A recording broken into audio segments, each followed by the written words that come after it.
Krusty Krab had finally fallen silent. For most of the day, the little restaurant had been filled with clattering plates, squeaky shoes, the endless popping sound of grease in the fryer, and of course, SpongeBob's voice carrying over everything like a trumpet made of pure sunshine. Now, though the doors were locked, the closed sign hung neatly in the window, and the lights inside the kitchen had gone dim. Only the faintest glow lingered in the dining area, like the afterglow of a long, exhausting day. Oh, Squidward Tentacles stood behind the counter, shoulders sagging in quiet relief. His apron was folded neatly in his hands, pressed into a square as if he wanted the day to disappear inside it. He exhaled, a long, slow sigh that carried not only the tiredness of his shift, but the small comfort of knowing it was finally over. The cash register clicked shut. The mop leaned in its corner, unused since the last half-hearted swipes across the greasy floor. The place smelled faintly of fried kelp and salt, a scent Squidward could never quite escape. He rubbed the back of his neck, stretched his long arms, and muttered to himself, "Another day survived." He didn't walk out quickly. Instead, he lingered for a moment, savoring the emptiness. The Krusty Krab, noisy as it always was, seemed transformed when it stood still. No chatter, no order shouted, no Mr. Krabs bustling around with his money chest. Just quiet. Finally, he hung the folded apron on the hook by the wall, turned the key in the lock, and stepped outside. The world beyond the restaurant felt like a different ocean entirely. Bikini Bottom at night was softer, slower. The streets that had been crowded earlier with busy fish now felt empty, their footsteps replaced by the hush of the sea's natural rhythm. Lanterns along the street glowed with a faint golden light that shimmered through the water, casting shifting shadows on the sand below. Squidward breathed deeply. The air, though salty, felt lighter now that it wasn't saturated with frying oil. He adjusted his shirt collar, squared his shoulders, and began the short walk toward his home. Each step echoed faintly on the cobblestone path. The only other sounds were distant. The faint hum of a jellyfish drifting by, the quiet tick of bubbles rising through the water, the far-off sway of kelp brushing against rock. All of it blended into a backdrop so calm it almost felt like music. He passed the SpongeBob's pineapple, its windows glowing warmly from within. Through the curtains, he could just make out his neighbor bouncing around, humming some cheerful tune while cleaning dishes or rearranging furniture for the 5th time that day. Squidward didn't stop to look for long. He merely gave a small shake of his head, a quiet huff of air, and kept walking. Tonight, he wouldn't let SpongeBob's endless energy break the peace forming around him. The path curved slightly, leading him past Patrick's rock. The stone lay still and silent as always, though there was the faint sound of snoring bubbling up from underneath. Squidward paused only briefly, and thought how lucky Patrick was to live in such blissful ignorance of the world. Then, with another small shake of his head, he continued onward. Finally, his own home came into view. His Easter Island head-shaped house standing firm and dignified against the soft glow of the night. It wasn't grand, not compared to how he dreamed of living in his imagination, but it was his. And most importantly, it was quiet. He approached the door slowly, almost ceremonially, and let himself inside. The familiar stillness wrapped around him at once. No bubbling laughter, no clattering pans, no squeaky voices calling his name, just silence, and the gentle hum of the ocean pressing faintly against the thick walls. He set his keys on the table by the door and hung his shirt carefully on the hook. The living room greeted him like an old friend. His favorite chair was angled perfectly toward the window, its cushions worn just right from years of use. Paintings leaned against the far wall, some finished, some abandoned mid-stroke. each one a reminder of a hobby he treasured when the world wasn't pressing in on him. And on a small stand by the window, his clarinet waited patiently, gleaming faintly in the lamplight.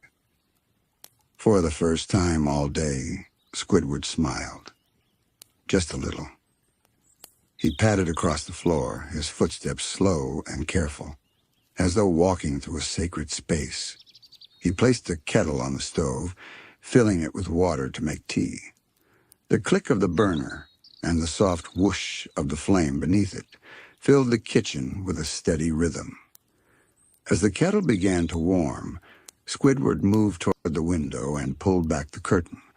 Outside, the sea glowed faintly with moonlight, casting long silvery beams across the sandy ocean floor. Tiny fish drifted by, glowing faintly in the dark water, their scales catching the light like sparks. It was a view he never grew tired of, a reminder that, despite the irritations of his daily life, the ocean itself held a beauty he could always return to. He leaned against the window frame, closed his eyes, and let out a soft hum. The sound wasn't music, not yet, but it was the beginning of something. The start of an evening that belonged to him alone. The kettle whistled softly, not in an urgent way, but with a kind of gentle insistence, reminding him of the tea waiting to be made. He moved back into the kitchen, poured the steaming water into a mug, and watched as the tea bag slowly released its color into the cup. The golden-brown swirls deepened with every second, filling the air with a subtle aroma that matched the calm settling over the room. He carried the cup into the living room, setting it carefully on the table beside his chair. Then, with deliberate care, he lowered himself into the seat, the cushions sighing beneath his weight. The warmth of the tea curled upward in soft tendrils of steam, fogging his glasses slightly as he leaned closer. At last, the day was behind him. This was his time. Squidward cradled the mug between his hands, savoring its warmth. The heat seeped into his long fingers, soothing the tension that had knotted there after hours of flipping patties, pressing buttons on the register, and pointing impatiently toward the trash cans whenever SpongeBob dropped something in his endless excitement. Here in his living room, those irritations dissolved. He could almost imagine them never happening. The stillness was so complete it felt like a gentle blanket draped over the room, soft and weighty, muffling the sharp edges of the world. The tea's aroma filled his senses, earthy, herbal, faintly sweet. He took the smallest sip, letting the warmth settle on his tongue before swallowing slowly. The taste was uncomplicated, exactly what he wanted. No noise, no surprises, just calm. On the wall above his chair hung a small painting of his own, an abstract swirl of blues and silvers, inspired by the ocean outside. He stared at it for a moment, letting his gaze sink into the strokes of color. The painting seemed to shift the longer he looked, like it was breathing. He liked that. It meant the piece carried some of the life he had poured into it.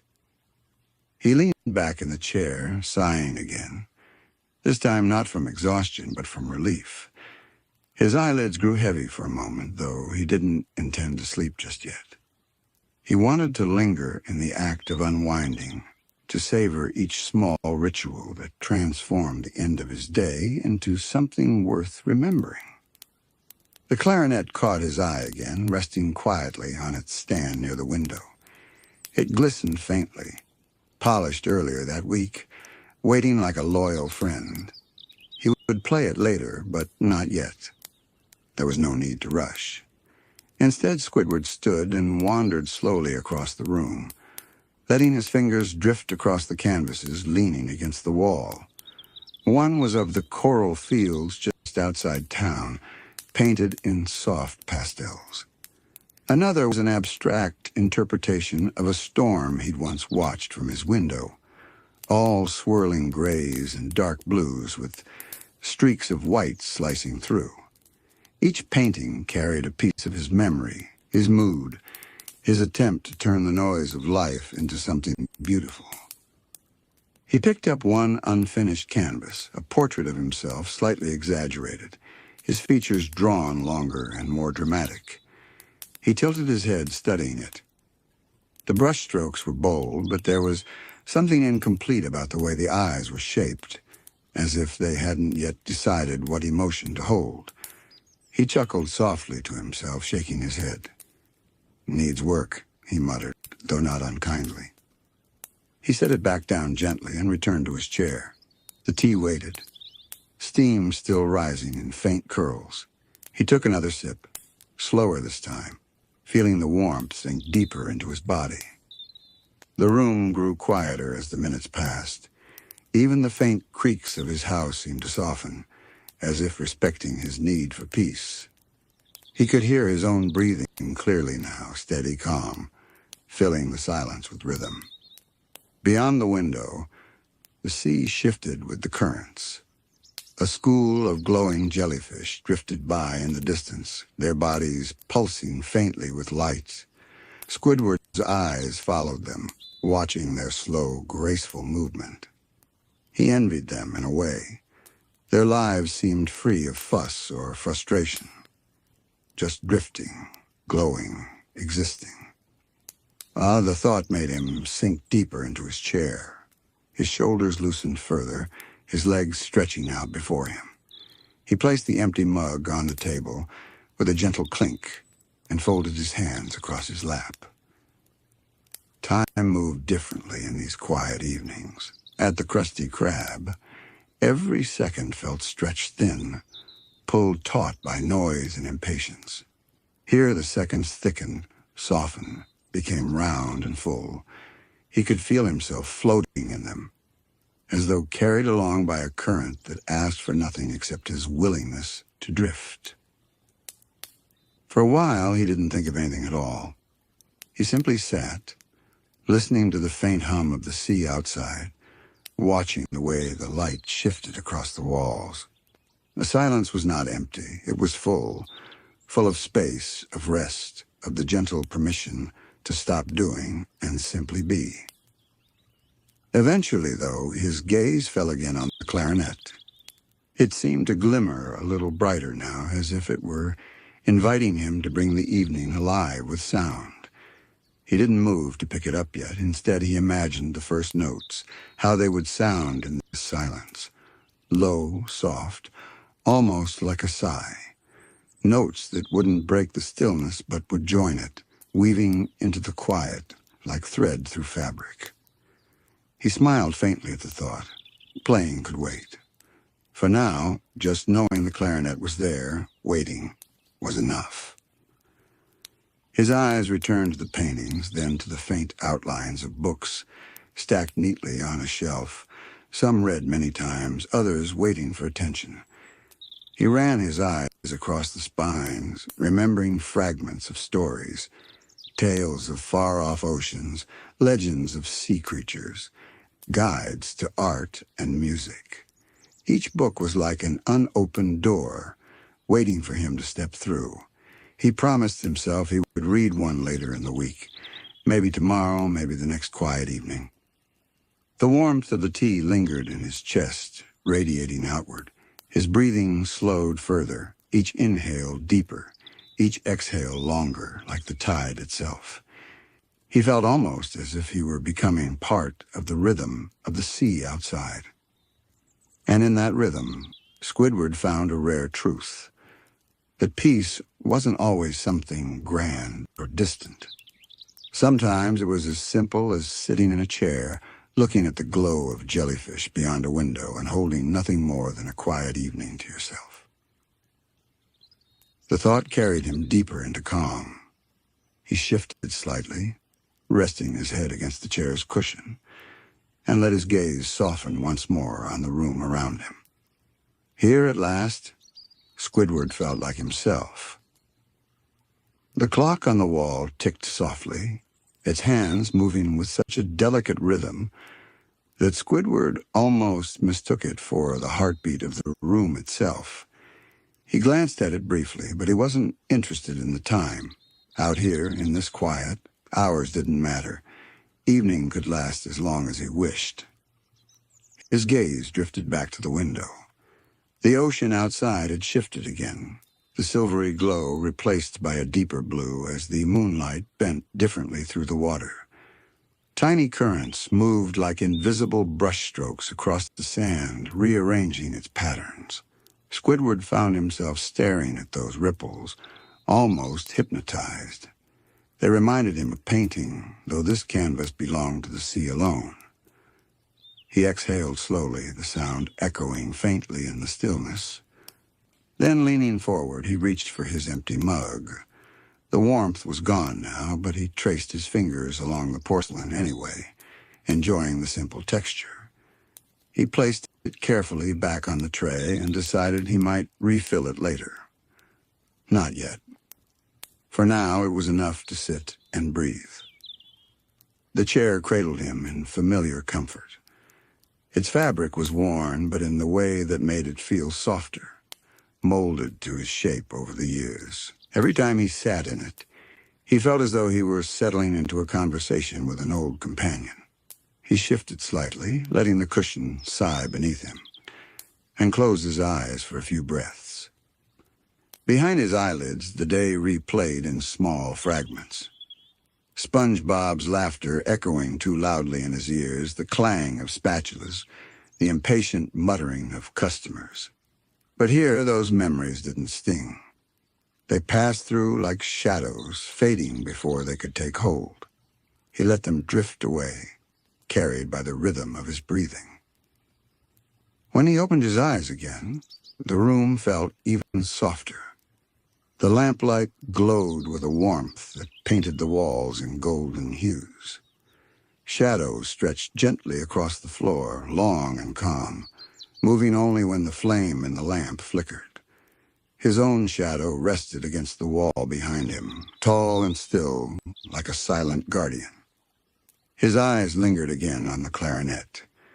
He imagined how the instrument would feel in his hands, the coolness of its body, the way the keys would press beneath his fingers. He didn't need to play yet. The anticipation was enough, filling him with a sense of possibility. Music was always waiting for him, just as the sea was waiting outside his window. He thought briefly of the other homes in Bikini Bottom. SpongeBob, no doubt, was still awake, busying himself with some cheerful activity. Patrick was certainly asleep already, snoring under his rock. And Mr. Krabs, Squidward guessed, was probably counting his money for the third or fourth time that evening. Each of them lived in their own rhythm, their own world. But here, in this moment, Squidward's world was entirely his own. He rose slowly from the chair, stretching his arms overhead. The motion was unhurried, every movement deliberate. His joints cracked faintly, a reminder of how long he had been sitting. He let his arms fall back to his sides and walked toward the bookshelf. The spines of the books gleamed softly in the lamplight. His eyes wandered across the titles, some about music theory, others about painting techniques, and a few novels that had been gifted to him long ago. He ran a finger along the edge of one book, tracing its outline before pulling it free. The book opened with a faint crackle, its pages carrying the faint smell of salt and paper that had aged in the sea air. He flipped through slowly, not looking for anything in particular, just enjoying the soft sound of the turning pages. Words blurred as his eyes skimmed them. He wasn't reading so much as letting the act of reading calm him. Each page felt like a step deeper into quiet. After a few minutes, he closed the book again, slid it back into place, and returned to his chair. He didn't feel like reading tonight. Instead, he wanted to simply exist in the quiet, to let his thoughts wander where they wished without direction. He leaned back, folding his hands in his lap, and let his mind drift. He thought about art, how colors could capture feelings words never could. He thought about music, how a single note could hold more emotion than a whole conversation. He thought about the ocean, vast, endless, always humming beneath everything else. These thoughts weren't sharp or demanding. They floated through him gently, like the jellyfish outside, glowing softly in the dark. He didn't chase them. He simply watched them come and go. The silence deepened, filling every corner of the room. He could hear the soft bubbling of water pipes somewhere in the walls, the occasional creak of the floor settling beneath him, the faint hum of the sea pressing against the windows. Each sound was subtle, but together they wove a kind of lullaby. Squidward's eyelids grew heavier. He blinked slowly once, twice, each time lingering a little longer before opening his eyes again. He wasn't ready for sleep, not yet, but the edge of it hovered close. The evening was carrying him gently toward it, step by step, without rush. He inhaled deeply through his nose, then exhaled through his mouth, letting the breath leave him in one long, steady stream. The motion loosened the last bit of tightness in his chest. His shoulders relaxed further, his head sinking more comfortably into the chair's cushion. For a moment, Squidward let himself imagine he was floating. Not walking, not sitting, just drifting through the ocean, like the jellyfish he had seen earlier. The thought filled him with a strange, unexpected peace. He could feel himself becoming lighter, carried by something larger than himself, free from all weight. The clock ticked again. He smiled faintly, a tiny curve of his mouth. Yes, he thought. This was the life he wanted. Not applause from a crowd, not riches, not fame. Just this. A chair, a cup of tea, a room filled with silence, and the gentle hum of the sea outside. The thought wrapped itself around him like a blanket. He breathed it in, held it, and let it go. The evening wasn't finished yet. It was still unfolding, slow and patient. And Squidward was ready to let it carry him wherever it wished. Squidward let his eyes drift shut again, not to sleep, but to deepen the quiet that surrounded him. With his vision darkened, the other senses grew sharper. He could hear the faint fizz of the ocean current brushing against the wall, the subtle crackle of his lamp, and the distant hum of the sea that seemed eternal. Each sound layered over the other, weaving together into a soft, endless melody. He drew in another breath, slow and deliberate, and imagined the air as color, calm blue filling his chest, washing away the remnants of irritation that still clung faintly from his day. When he exhaled, he imagined it leaving him as a darker shade, the weight of the day flowing out, disappearing into the quiet. His hands shifted gently in his lap.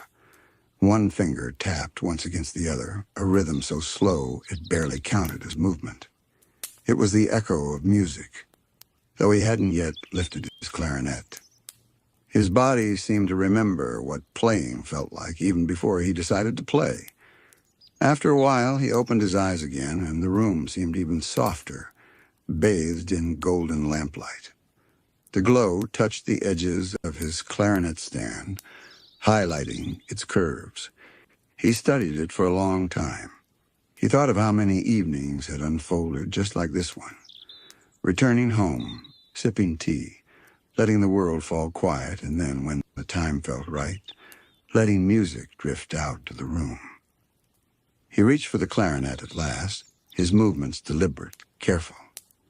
His fingers curled around it, as though greeting an old companion. The weight was familiar, grounding. He lifted it slowly, placing the mouthpiece gently to his lips. The first note was quiet, no louder than a whisper. It lingered in the room, soft and round, as though testing the air. Then another followed, weaving into the first, and another after that. The sound was not dramatic or bold. It was patient, soothing, like a sigh stretched into melody. Squidward's eyes closed again as he played. The notes moved lazily, drifting upward and dissolving into the silence. Each one seemed to hover in the golden lamplight for a moment before fading away, leaving behind an aftertaste of calm. Outside the window, a fish paused mid-swim, almost as if listening. The glow of jellyfish pulsed in rhythm with the sound. Even the currents seemed to still, the sea holding its breath to hear him. The melody meandered without urgency, curling in low spirals, falling and rising like the gentle swell of waves. It wasn't a performance. There was no audience to impress. It was simply a gift to himself, a way of wrapping the evening in sound. He lost track of time while playing. The minutes stretched into something shapeless like liquid, flowing without direction. When at last he lowered the clarinet to his lap, the room felt even more hushed than before, as though the walls themselves were resting in the afterglow of his music. Squidward set the instrument gently back on its stand, brushing his fingers along its surface in quiet thanks. Then he returned to his chair, settling once more into its familiar embrace. The tea had cooled, so he carried the mug to the kitchen and rinsed it carefully, setting it on the drying rack. Each movement was unhurried, almost ceremonial. He liked it this way, chores done slowly with intention, like small rituals that kept the quiet alive. When he returned to the living room, the lamplight seemed even softer, dimmer, painting everything in warm shadows. He turned the switch slightly, lowering the glow until it barely lit the room. The half-light made everything gentler. The paintings looked dreamlike. The corners of the room faded into calm obscurity, and the world outside seemed like a distant dream. Squidward sat back down, folding his hands once again, and let the silence return. The ocean hummed faintly, steady and low, like a lullaby that had been playing for centuries. His breathing matched it unconsciously, slow, rhythmic, endless. His eyelids grew heavy. They dipped lower with each breath, though he resisted closing them completely. He wasn't ready for the evening to vanish into sleep just yet. He wanted to linger on the edge, to savor this balance between wakefulness and rest. He thought briefly of tomorrow, of the Krusty Krab, of SpongeBob's laugh, Mr. Krab's shouts, and the endless parade of customers. The thought no longer made him tense. Instead, he let it drift past him like a bubble rising toward the surface. Tomorrow could wait. Tonight belonged to peace. A faint smile touched his lips again, small but real. The clarinet gleamed quietly into the dim light. The unfinished paintings leaned patiently against the wall. The chair sighed under his weight, steady and familiar. The ocean whispered against the glass. And Squidward, for the first time that day, felt whole. He exhaled once more, long and steady, and let his eyes close fully this time. Not to sleep yet, but to deepen the quiet. The darkness behind his eyelids was gentle, not empty. It held the glow of jellyfish, the ripple of currents, the faint memory of clarinet notes still hanging in the air. The evening wrapped around him, soft and slow, and Squidward let himself sink into it completely. This was his peace. This was his quiet. And as the clock ticked on, steady and patient, the night stretched out before him, offering more of the same. Time enough to breathe, time enough to drift, time enough to simply be. The clarinet stood waiting in the lamplight, its polished surface catching small glimmers that flickered like tiny stars. Squidward let his eyes rest on it for a long while, as if simply looking at it was enough to begin the evening's music. The silence of the room seemed to lean toward it, anticipating the sound it would soon release. He rose slowly from his chair, every movement deliberate. as though the moment itself deserved ceremony. His footsteps were soft on the floor, almost blending into the faint hum of the sea outside. When he reached the stand, his hands hovered for a brief second above the instrument. The anticipation was part of the ritual, almost as important as the playing itself. At last, he wrapped his long fingers around the clarinet, feeling its familiar weight. The coolness of its body pressed gently against his skin, grounding him. He lifted it carefully, bringing the mouthpiece to his lips, and drew in a slow, steady breath. The first note was low and soft, drifting into the room like a sigh. It lingered for a moment, then faded into the silence, leaving behind a quiet that felt fuller than before. The second note followed, slightly higher, carrying with it a sense of curiosity, as if the melody was beginning to stretch its limbs. Each sound melted into the golden lamplight, the vibrations blending with the still air. Squidward played slowly, without urgency, each note rounded and tender. The melody unfolded in gentle spirals like ripples across calm water. He wasn't playing for an audience. There was no need for flourish, no reason to impress. He was playing for himself, for the room, for the sea outside, and for the peace he had built around this night. As the sound deepened, the atmosphere of his home shifted. The walls no longer felt like walls, but like quiet companions, listening intently. The shadows on the floor seemed to stretch in rhythm with the music, swaying almost imperceptibly. Even the faint ticking of the clock softened, blending into the steady rhythm of his breath as it flowed through the clarinet. Squidward closed his eyes. The music became less about sound and more about feeling. The way the air moved through him, the way the notes seemed to rise from his chest rather than just his lips. Each phrase carried a piece of the day's weight, lifted gently and then released into the quiet. The melody drifted toward something mournful, then softened again into calm. It rose, then fell like the swell of the ocean beyond his window. The sound was patient, never rushing, never demanding, just existing, just flowing. Outside, the water glowed faintly with moonlight. A cluster of jellyfish floated past, their bodies pulsing softly in time with the music. A small school of fish paused mid-swim, lingering in the glow as though caught in the spell of the clarinet's song. Squidward, eyes still closed, didn't see them, but perhaps he felt them. The way the sea itself seemed to shift in response to each note. The room breathed with him. He played a long, drawn-out phrase that ended on a note so soft it seemed to dissolve before it fully arrived. Silence followed, but it wasn't empty. It carried the memory of the sound, echoing faintly in the mind like a dream half-remembered. He opened his eyes again, just briefly, and watched the clarinet gleam in the lamplight.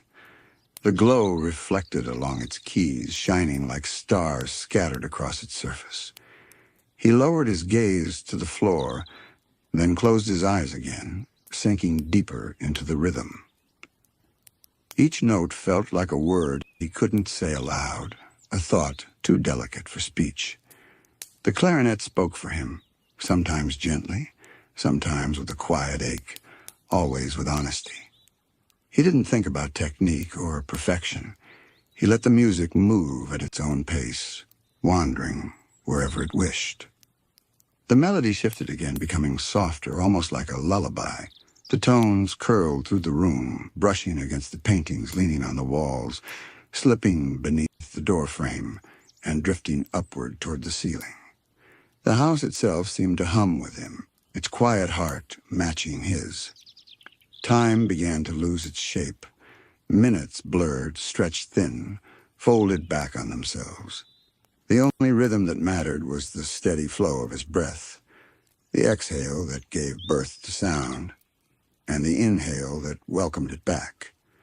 The world outside might still have been busy, but here, in this space, Nothing existed but Squidward, his clarinet, and the glow of the evening. He let the final note of the phrase linger, tapering into stillness. He lowered the clarinet slightly, just enough to give himself a pause, and opened his eyes. The lamplight seemed warmer now, glowing with the resonance of the music. His chest rose and fell in slow breaths, his body swaying gently, as if the music hadn't stopped at all but continued inside him.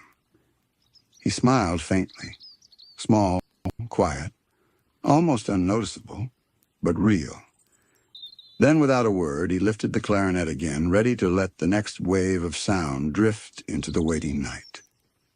The clarinet rose again to his lips, and this time the sound began almost as a whisper. A single note drifted into the room, carrying with it a tenderness that seemed to soften even the corners of the space.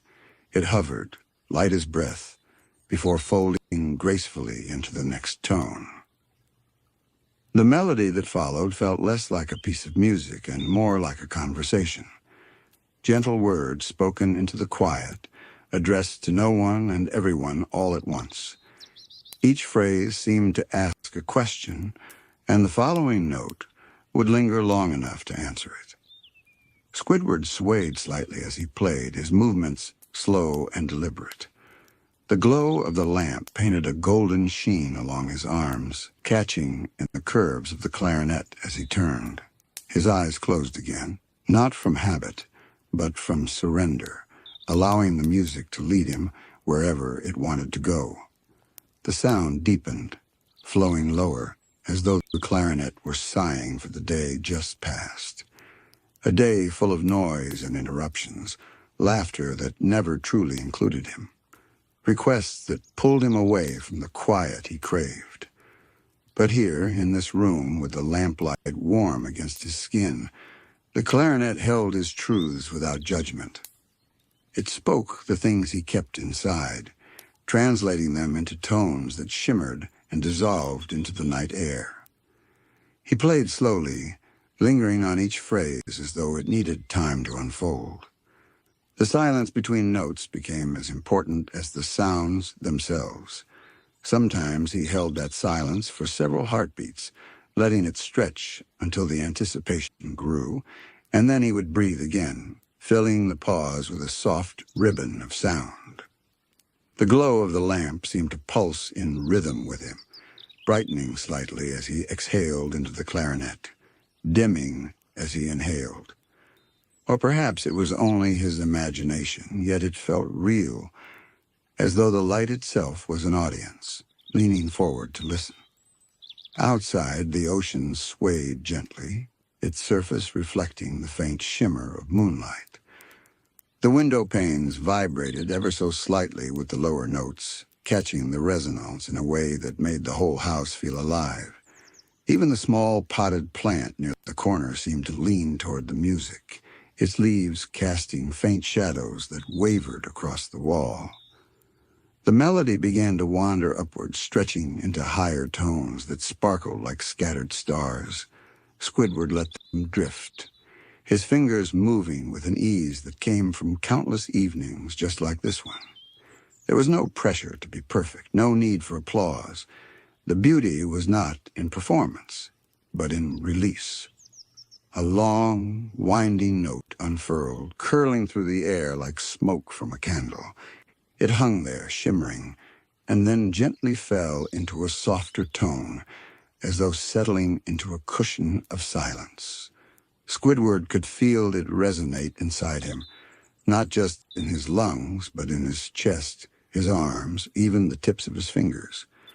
The music wasn't something he produced. It was something he let flow through him. The glow deepened. Shadows stretched across the room, not harsh or heavy, but soft-edged, wrapping the space in a kind of comfort.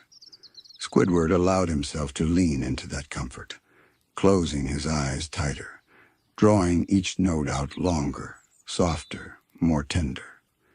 He thought briefly about the world outside, about the noise of the day, the bustle of neighbors, the clamor of the restaurant. But as the thought surfaced, the clarinet answered it, sending out a phrase that carried all of it away. With each note, he felt those distractions dissolve until only the music remained. The rhythm of his breath began to slow, syncing with the melody itself. Inhale, exhale, play, pause, silence. It became like the tide, rising and falling, ebbing and flowing, without urgency or strain. He let the melody drift lower again, the tones deep and resonant, like the hum of the seafloor. These notes wrapped the room in calm, filling every space with warmth. They carried the heaviness of day and gently set it down, easing the weight from his shoulders. For a moment he stopped. He lowered the clarinet and simply listened to the silence it left behind. It was a full silence, alive with the memory of sound. The room seemed to hold its breath, waiting. Squidward's gaze drifted toward the lamp again, its glow steady, unwavering, like a quiet companion. After a long pause, he lifted the clarinet once more. This time, the music began not with a sigh, but with a question, a note that lingered at the edge of wonder. It stretched higher, brighter, then answered itself with a softer, deeper tone. A call and response, weaving together into something whole. The sound curled around him like a blanket. It touched the corners of the room, the glass of the window, the shelves lined with books and small treasures. Each object seemed to carry the music within it, humming faintly, as if they too were part of the performance. He let his body sway more freely, each phrase guiding him, pulling him deeper into the glow. The clarinet's voice was no longer just his. It belonged to the night, to the stillness, to the lamp's golden circle, and to the vast ocean beyond. The longer he played, the less he thought. His mind no longer wandered to the day or to tomorrow. It stayed here, anchored in this single, glowing moment, where every note mattered, and yet nothing needed to matter at all. And so he played on, gently, patiently, letting the music fill the room like light. The melody shifted once more, almost imperceptibly, as if the clarinet had taken a deep breath of its own. Squidward's fingers glided across the keys, smooth and practiced, yet unhurried. Each note was given space, time to expand and rest before the next one arrived. It was as though he wasn't playing music at all, but painting the room with sound. Strokes of soft color brushed into the air, dissolving slowly as they faded. The lamplight caught on the clarinet's silver keys, scattering reflections across the walls like tiny constellations. They shimmered faintly, as if the room itself were aligning into some secret pattern, guided by the rhythm of his playing. Squidward, with his eyes half shut, hardly noticed.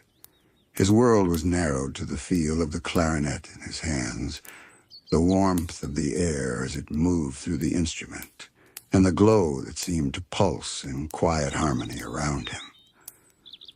The melody grew more reflective, dipping into lower tones that resonated deep in his chest. The sound felt ancient, like something pulled from the ocean floor, slow, steady, inevitable. Each note hung in the air, lingering just long enough to stir a memory.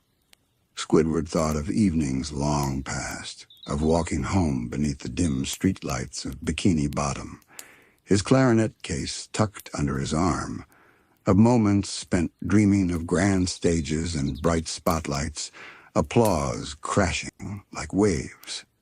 But the clarinet spoke gently now, almost consoling him. It told him that the glow of this small room, with its single lamp and its soft silence, could be enough, more than enough. The music didn't need an audience. It already belonged to the night itself. He leaned slightly against the back of his chair, his posture loosening. His body swayed with the melody, shoulders rolling subtly with each phrase. The clarinet sang higher now, its tones curling upward like wisps of smoke. They stretched, then floated downward again, settling softly into the quiet. It was a conversation, not just with the room, but with the very rhythm of his breath. Inhale, exhale, play, pause. A cycle so simple, yet so complete. Outside the window, the sea shimmered faintly under the moon. A jellyfish drifted closer, its body glowing faintly pink and blue, pulsing in time with the notes. The starfish clung lazily to a rock, unmoving as though listening. Even the gentle sway of seaweed seemed to bow in response, rocking slowly back and forth as the clarinet song reached them. The room itself was thick with calm. The air seemed softer, warmer, as if wrapped in invisible fabric spun from the music. The glow of the lamp deepened into amber, painting Squidward's face with a quiet tenderness. His eyelids fluttered, nearly closing, but his fingers never faltered.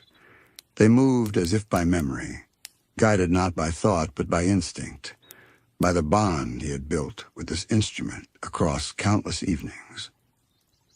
The melody dipped suddenly into silence. For a moment, the clarinet hung weightless in his hands, the final note still echoing inside his chest. Squidward breathed, slow and deep, and allowed the silence to stretch. It wasn't empty, it was full of waiting, of possibility. Then, with deliberate care, he lifted the clarinet to his lips again. This time, the music was softer, almost like a lullaby whispered into the room. It wound in gentle circles, each note brushing against the next, delicate and smooth. The tones curled upward, then slid downward again, settling low and close, like the comfort of a blanket pulled across tired shoulders. The silence between phrases was longer now, more restful. It was as though the clarinet itself had grown sleepy, its voice growing slower, heavier, more tender. The pauses gave Squidward time to breathe, not just air, but peace. Time to sink deeper into the glow, deeper into the stillness. His eyes opened briefly, catching the lamp's light. The golden glow seemed to halo the clarinet, making it appear almost sacred in his hands. He exhaled slowly, lifting the instrument once more, and let another phrase drift out. The sound rose and fell with the rhythm of his breath, weaving itself into the silence like thread into fabric. He imagined, just for a moment, that the glow of the lamp was not confined to the room, that it seeped through the walls, drifting outward into the sea, reaching the coral reefs and the quiet caves, filling the water with warmth and sound. Perhaps, he thought, his clarinet's voice was traveling farther than he knew, past the window, past the boundaries of his home, into the vast ocean beyond. The melody shifted one final time, growing even slower, even softer. Each note seemed to hesitate before leaving, as though reluctant to break the silence. They floated gently upward, hovered, then dissolved into the air. Squidward's breathing matched the pace exactly. Long, steady inhales, patient exhales, each one carrying music into the glow. And in that moment, it was impossible to tell where the clarinet ended and the silence began.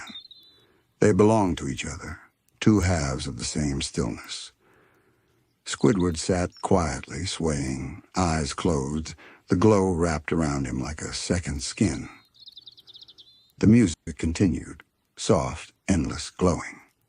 The clarinet lingered in Squidward's hands, its surface warm now from his touch, the keys glimmering faintly in the lamplight.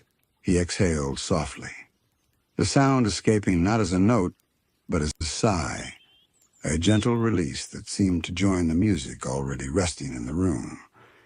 His chest rose with the same rhythm as the silence, a rhythm that was no less musical than the tones themselves. He lifted the instrument once more, and the melody returned, quieter than before. It was no longer a song, but a murmur, a hush, the kind of music that floats at the very edge of hearing, almost blending with the breath that creates it. Each note stretched like gossamer thread, delicate and fragile, yet strong enough to carry the stillness deeper into the night. The glow of the lamp had softened now as though responding to the change. Its circle of light seemed narrower, cozier, wrapping the clarinet and Squidward himself in a cocoon of gold. Beyond that glow, the room fell into shadow, blurred and indistinct. The details no longer mattered, only the warmth close at hand, only the gentle voice of the clarinet, only the slow rhythm of his breath. Outside, the sea had grown darker, the moonlight thinner, more distant. Yet the water moved in quiet harmony, its swells rising and falling in the same cadence as Squidward's playing. A faint pulse of bioluminescent light flickered across the sand as though the ocean itself was echoing his lullaby, repeating it back in its own ancient language. The clarinet's tones softened further, until they seemed more like thoughts than sounds, moments of feeling carried on air. Squidward's eyes closed, and for a long stretch, he simply let his fingers move, almost without guidance. The instrument knew him as much as he knew it. Together they formed a single expression of peace. The silence between notes lengthened. 5 breaths would pass before the next tone arrived, 10 perhaps. The space between became a part of the music itself, like a pause in conversation where no words are needed. Squidward's body stilled. His swaying slowed until it became nearly imperceptible, only a faint rise and fall of his shoulders. The clarinet's voice followed suit, barely audible now, soft as a secret spoken to the lamplight. Each phrase dissolved into the air almost immediately, leaving nothing behind but the impression of calm. He thought of nothing. Or perhaps he thought of everything all at once, but in a way that carried no weight. The clarinet had lifted those burdens, translated them into something wordless, something that floated freely in the glow. The last sequence of notes came unhurriedly, one by one, each softer than the last, a high, delicate tone that drifted like a star at the edge of night, a lower note that settled beneath it, steady and grounding. Another soft phrase curling like mist across water, then silence. Squidward held the clarinet close, not lowering it fully, simply letting it rest in his hands. He did not move, did not rush to fill the absence. He let the silence stay, let it grow until it became indistinguishable from the music itself.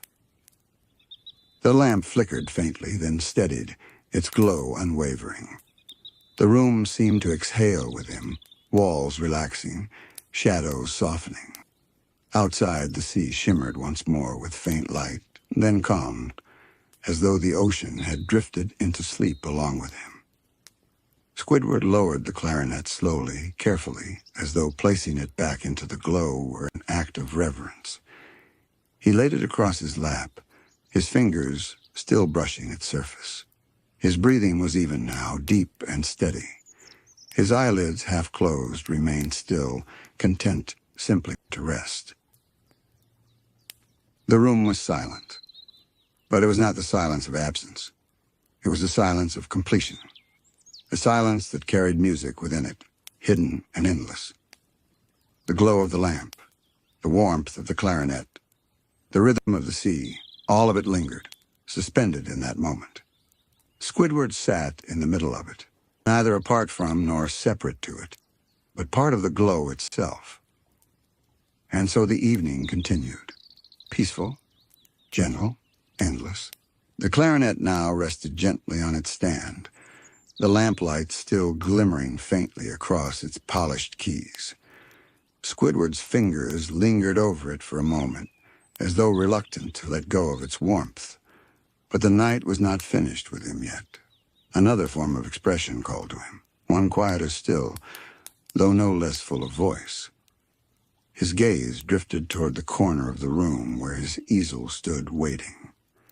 A blank canvas leaned against it, untouched, pure, glowing pale beneath the golden lamplight. It seemed to hum softly in its silence, as though asking for color, for form, for breath. Squidward rose slowly from his chair, every motion deliberate, as if he were still carrying the rhythm of the music in his body. His footsteps tapped gently across the floor, the sound muffled against the stillness. He reached the easel and let his hand hover just above the canvas. The surface was smooth, cool, waiting. On the small table beside him, jars of paint shimmered faintly in the glow. Reds, blues, greens, yellows, all muted by the dimness, yet promising vibrancy once touched by his brush. The brushes themselves rested neatly in a cup, their bristles fanned like quiet feathers poised to move. He selected one carefully, the largest, its handle familiar in his hand. He dipped it slowly into a pool of deep blue, watching as the bristles drank in the pigment. Then, with a breath, he lifted the brush to the canvas and let the first stroke fall. The sound was soft, almost inaudible, the whisper of bristles against fabric. But it was enough to fill the silence with a new rhythm, a rhythm as calming as the clarinet's song. A line of blue spread across the blank surface, uneven at first, then steady, smoothing beneath his hand. Another stroke followed, and another. The canvas began to shift, the white giving way to gentle waves of color. Each brushstroke was deliberate, yet unhurried, as though the painting itself knew it would take shape in its own time. Squidward did not force it. He allowed the brush to wander, to drift where it wished. The blue deepened, curling into darker shades near the edges, softening into lighter hues at the center. It became an ocean, not literal but felt, a sea of calm spreading outward with every stroke.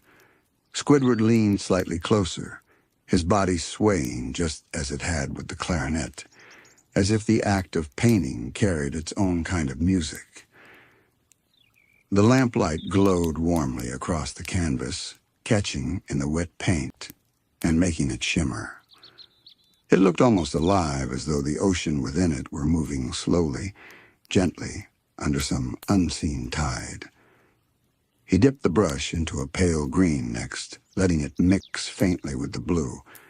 He spread it carefully along the lower edge of the canvas, suggesting seaweed swaying in silence.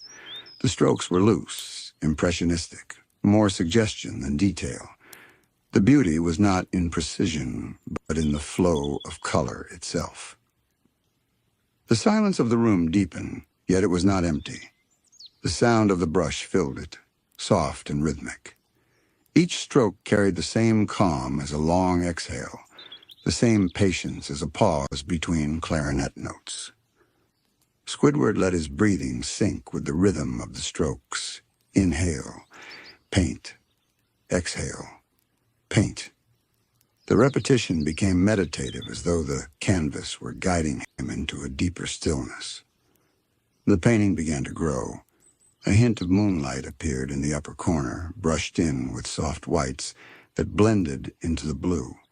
It was not bright or sharp, but diffused, hazy, glowing gently as though wrapped in a dream. Beneath it, the ocean stretched wide, infinite yet tender, holding the moonlight on its surface like a mirror. The brush moved slower now, each stroke longer, more deliberate. Squidward's hand floated across the canvas, not painting an image, but painting a feeling, a quiet he could see, a calm he could touch. His eyes softened as he leaned back slightly, watching the colors take shape. The canvas glowed beneath the lamplight, not just with the pigment, but with presence, as though it had caught some part of the music he had played earlier and was now holding it in silence. He dipped the brush into yellow next, faint and pale, adding the gentlest shimmer along the edge of the moonlight's reflection. The lines were delicate, almost imperceptible, but they carried warmth like whispers of dawn hidden in the stillness of night. Squidward's breath deepened again. He felt the tension leave his shoulders, the weight of the day dissolving with each stroke. The canvas was no longer blank.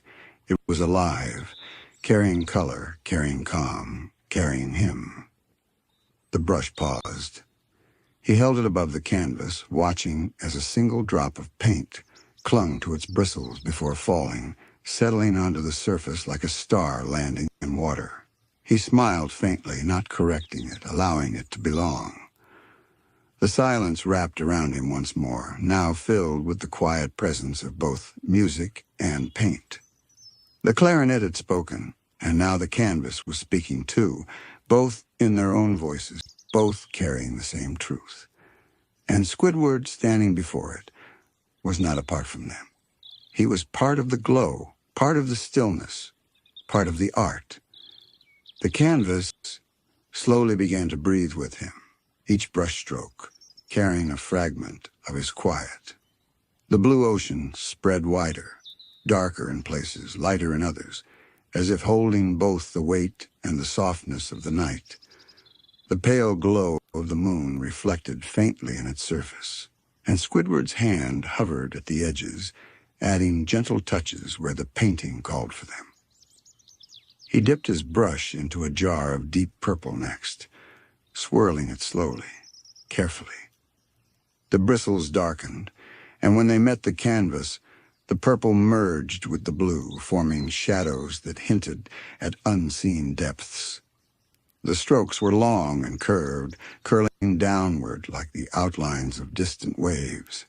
The sound of the brush against the fabric was almost like a whispering tide. He leaned back slightly to study the effect. The ocean looked fuller now, layered with the currents of feeling. The purple did not darken it into gloom. Rather, it gave the scene a richness, a sense that beneath the still surface lived mysteries too quiet for words. The act of painting was not about the picture itself. It was about the way the colors moved together, the way the strokes carried his breath. Every brushstroke became an exhale, every pause an inhale. He could feel the calm spreading through his chest, settling into his body the way pigment settled into the fibers of the canvas. He reached for a smaller brush now, its tip fine, almost sharp. He dipped it lightly into white, then tapped the excess away. With delicate care, he traced faint arcs across the ocean's surface, suggestions of light catching on gentle ripples. The strokes were tiny, fragile, like notes whispered in the silence after music. Each mark brightened the painting, just slightly, enough to give it shimmer. Not a loud shine, not brilliance, but the soft suggestion of light that exists only at the edge of night. Squidward's eyes softened as he worked, the glow of the lamplight merging with the pale glimmers of paint, until the line between canvas and room blurred. His mind drifted. As his hand moved, he thought of times long ago, moments when art had felt like an escape. Sketches in notebooks as a child, doodles carved absent-mindedly into the margins of paper, paintings that no one had ever seen, hidden away in corners of his home. All those small creations that had carried him through long afternoons, long evenings, long silences. He breathed slower now. The act of painting was not just memory, it was presence. The canvas was not about yesterday, and nor about tomorrow. It was about this single moment. The brush against the fabric, the glow of the lamp, and the steady rhythm of his heart. He dipped into a faint wash of green again, adding gentle strokes along the bottom edge of the canvas. Seaweed swayed there, delicate shapes bending as though moved by an invisible current. He kept the strokes loose, soft, suggesting rather than defining. The seaweed did not need to be perfect. It only needed to belong. The canvas began to hold both vastness and intimacy. The upper space stretched like a horizon, open and endless, while the lower part nestled into itself, quiet and close. It was both the outside world and the inside of his heart, merged in color and line. The brush paused again. Squidward set it gently on the table, listening to the silence that followed. It was a silence rich with sound. The faint creak of the easel, the soft rustle of his own breathing, the distant hum of the sea outside. Everything seemed to lean inward, attentive, as though the room itself wished to see what the canvas would become. He reached for another brush, broader this time, and dipped it into a mixture of pale orange and yellow. He touched it lightly to the edge of the canvas where the moon's reflection stretched downward. With small, careful strokes, he added warmth to the glow, letting it spill faintly into the water below. The strokes blended with the blue, creating a shimmer like liquid gold. The painting now carried both coolness and warmth, silence and song. The blue held depth, the purple carried mystery.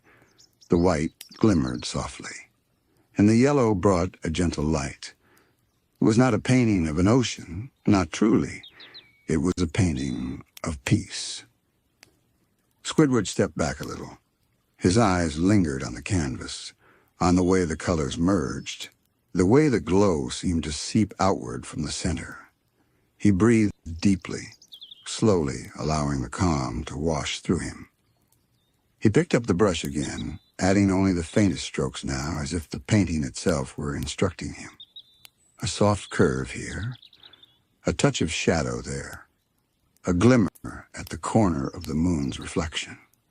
Each detail was quiet, subtle, almost invisible, but together they built a whole. The lamplight glowed steady and warm. The shadows of the room bent around the easel, as though the painting itself were radiating a light of its own. Squidward's hand slowed, the strokes fewer and farther between. He felt no need to rush, no urge to finish. The painting was not something to complete. It was something to live inside. He let the brush rest again, its bristles still damp with color. He stood before the canvas in silence, watching it breathe, watching it glow. The ocean stretched wide, the moon shimmered softly, and the seaweed swayed in unseen currents. It was not just paint. It was a mirror of the quiet he carried within him. And as he gazed, he felt himself reflected there too. Part of the ocean, part of the glow, part of the stillness painted into every stroke. Squidward lingered in the glow of his small lamp, the light casting its circle like a halo around the easel.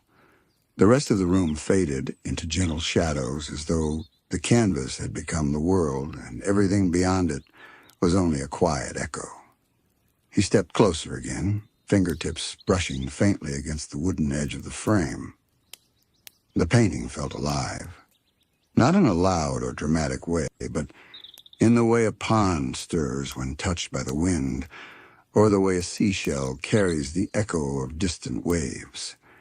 Each color hummed with a quiet presence.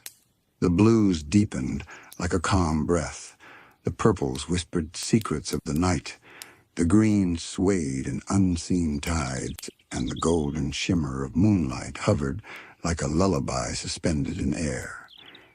He dipped his brush once more, this time into a blend of blue softened with a hint of white, and moved to the upper corner of the canvas. Slow, arching strokes formed faint clouds that drifted across the night sky. They weren't sharp or defined, but wisps, dreamlike shapes that seemed to hover at the edge of imagination. Each stroke settled gently, the brush gliding across the surface with a sound so faint it was barely there. The clouds were not meant to distract. They were companions to the moon, softening its glow, carrying the stillness further across the canvas. Squidward leaned back. The balance felt right. Sky, sea, reflection, and shadow each had its place, none louder than the other. It was harmony. He let his eyes close for a moment, standing in the quiet with the faint scent of paint rising around him. It carried a subtle sharpness, but even that, mixed with the salt-tinged air drifting in through the slightly open window, felt grounding, familiar. When he opened his eyes again, he noticed the faint glint of the moon's reflection painted across his own face in the window's glass. For a moment, it looked as though the calm of the canvas had spilled into the room itself.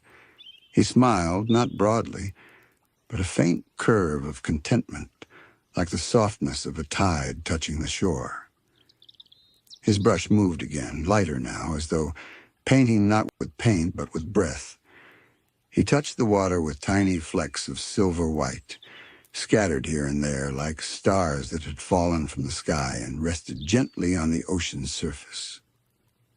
The sight carried him further inward. The water in the painting became more than an image. It became a memory. He thought of evenings spent by the shore, listening to waves hush against sand, the horizon fading into twilight. He thought of how the sea always seemed to breathe with him, steady, eternal, holding secrets without ever speaking them. He painted those memories into the strokes, each fleck of light carrying both reflection and remembrance.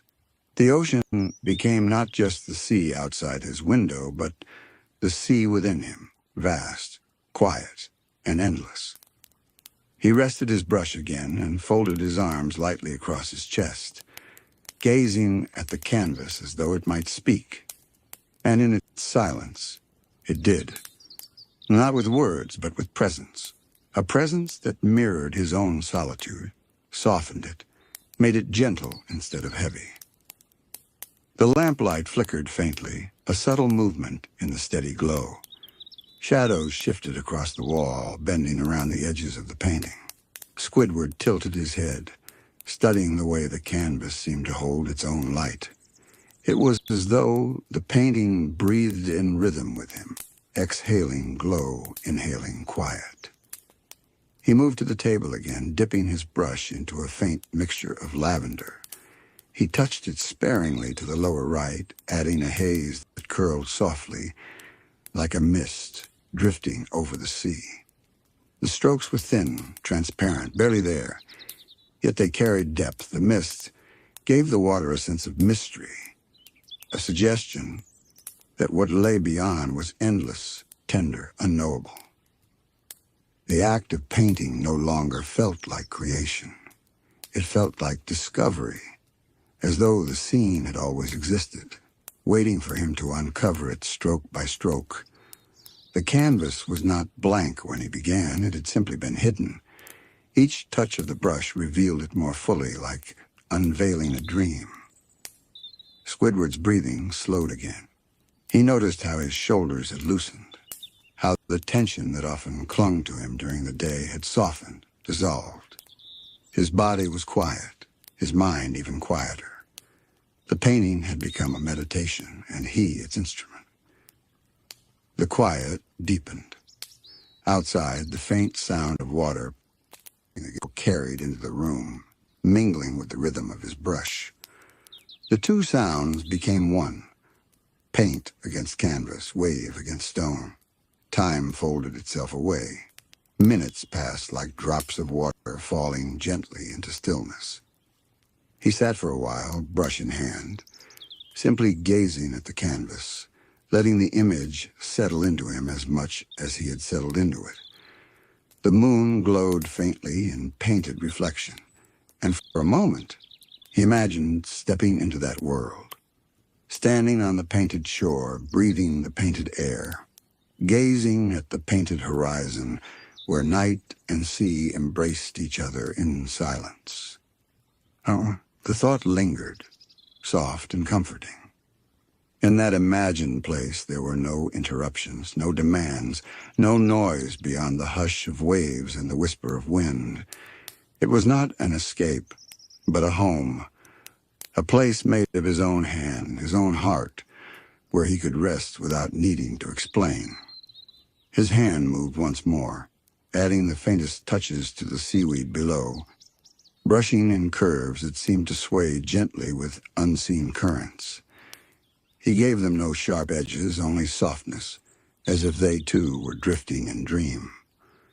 The canvas now glowed with a fullness that was neither finished nor unfinished. It was simply present, carrying the quiet like a vessel, like a cradle of stillness. Squidward breathed in, breathed out, and let the calm rest within him. The lamp's glow held steady. The shadows stayed still. The world beyond the canvas faded further into quiet.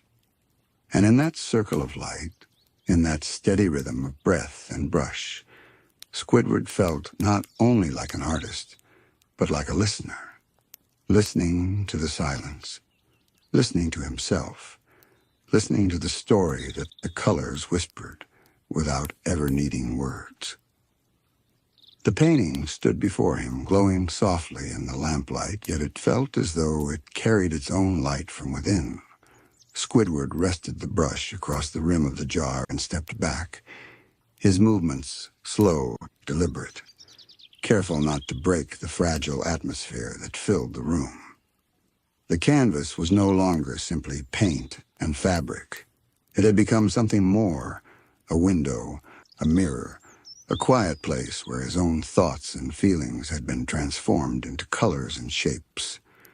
The moon's reflection shimmered faintly in the water, the seaweed swayed in its painted current, and the mist curled in lavender softness, as though breathing with the night. He let his eyes linger on the ocean he had created. It was calm, steady, eternal. And in it, he felt his own calm reflected back to him, magnified, deepened. It was as though he had poured his stillness into the painting, and now the painting was giving it back. Squidward lowered himself into the chair beside the easel, folding his arms loosely across his lap. He sat there in silence, gazing at the canvas the way one might gaze at a horizon, without expectation, without need, only presence. The painting was enough. The silence was enough. His breathing slowed to match the rhythm of the sea he had imagined. Inhale, exhale, like waves drifting to shore and receding again. He closed his eyes for a moment, listening to that rhythm within himself, and when he opened them again, the painting seemed to shimmer even more softly in the lamplight. He reached for his brush once more, not to add much, only to give the smallest touches, details almost invisible. A faint stroke of pale silver across the edge of a ripple, a gentle softening of shadow where purple met blue. A final highlight along the curve of the seaweed, as though touched by moonlight far beneath the surface. These were not corrections. They were whispers, small affirmations that the painting was alive, complete in its quiet imperfection. He knew it did not need perfection. It only needed presence. When he set the brush down again, he did so with finality, placing it carefully across the jar's rim. His hand lingered there, fingertips resting against the wooden handle, as though saying goodbye. Then he withdrew, folding his hands into his lap, allowing the silence to deepen once more. The painting was finished, not in the sense of being done, but in the sense of being whole. It carried its own calm now, independent of him. And that realization filled him with a quiet pride, not the loud pride of accomplishment, but the soft pride of harmony. He leaned back into his chair, the wood creaking faintly beneath him, and let his gaze soften. His eyelids felt heavy, but in the most peaceful way, as though the act of creating had gently drained the tension from him, leaving only stillness behind. Outside, the faint murmur of the sea continued, a distant rhythm that matched the painted ocean on his canvas. The two blurred together, the real and the imagined, the outside and the inside, until they were one. His thoughts drifted. He imagined himself walking along the painted shore, his tentacles leaving soft impressions in the sand that the tide would erase. He imagined the mist curling around him, cool and tender, and the moonlight guiding him across the water's edge. He imagined standing still at that horizon, gazing out into the endless night, knowing that in its vastness there was quiet, and in that quiet, a place for him. The thought comforted him. He didn't need the painting to be admired, didn't need it to be displayed or praised. It was his alone, a creation born of stillness, existing only to hold that stillness. He closed his eyes again, and in the darkness behind them, the painting remained. He could see the colors as clearly as if they were before him, the blues and purples merging, the silver glimmering faintly, the seaweed swaying, the mist drifting, the moon glowing softly above it all. The image was not just on canvas anymore. It was within him. His breathing slowed further, deep and steady. The chair supported him gently, the lamplight wrapped him in warmth, and the quiet held him like an embrace. He felt no need to move, no urgency, no unfinished task pressing at the edges of his mind. There was only this moment, endless in its simplicity. Time softened, stretched, dissolved. Minutes passed without notice, perhaps hours. It no longer mattered. When at last he opened his eyes again, the painting still glowed with the same quiet presence. He studied it one final time before reaching for the lamp. His hand hovered over the switch, reluctant for a moment, but then he gently turned it down. The room dimmed, but the canvas did not lose its glow. Even in shadow, it seemed to hold its own light, faint but enduring. Squidward's lips curved in the barest smile as he rose from his chair, moving slowly, carefully, as though not to disturb the painting's rest. He paused at the doorway, looking back once more. The painting stood silent, whole, radiant in its own way. It would be there in the morning, waiting, still carrying the calm he had painted into it. And with that thought, he stepped away into the quiet of his home, carrying the stillness with him like a lantern, glowing softly within his chest. The house was quiet when Squidward left his easel behind. He moved slowly through the dimly lit room, his footsteps soft against the floor, as though even the sound of walking might disturb the stillness he had so carefully nurtured. The faint glow of the lamp faded as he stepped further away until the shadows folded around him like a blanket. He did not rush. There was no reason to. The night stretched wide and patient, unhurried, waiting to be lived one calm breath at a time. Squidward settled into his favorite chair by the window, a simple wooden seat with a cushion that had long since molded itself to his shape. He lowered himself gently, the creak of the chair blending with the sigh of the sea outside. From here, he could see the faint outlines of the ocean beyond his window, the dark water stretching endlessly into the horizon, carrying the moonlight on its surface like silver threads woven into deep fabric. He folded his hands in his lap, letting his gaze soften on the shifting glow. The water moved with such steady rhythm, not hurried, not restless, just a patient rise and fall, as though the ocean itself was breathing with him. It reminded him of his painting still resting on its easel in the other room. The two seemed to echo one another, the real ocean beyond his window and the imagined one captured on canvas. One was endless and untouchable, the other born of his own hand, yet both carried the same calm. Both mirrored the silence he longed for. Squidward's eyelids lowered, though he did not sleep. He let his thoughts drift the way seaweed drifts in gentle current, unhurried, weightless.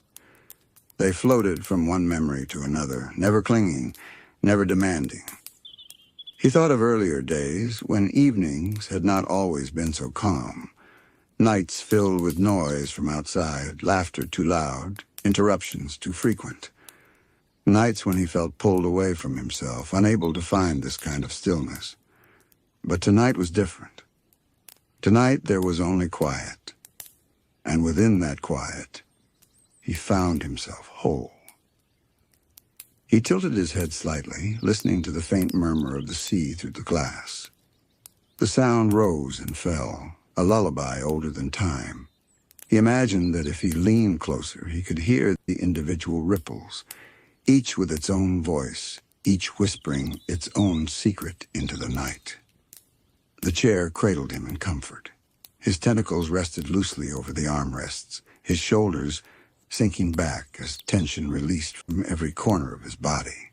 It felt as though the sea itself were carrying him, supporting him with its gentle tide.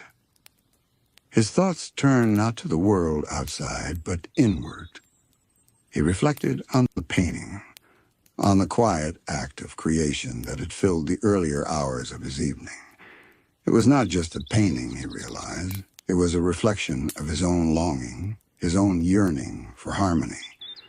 The colors were not chosen at random. They were his emotions given form.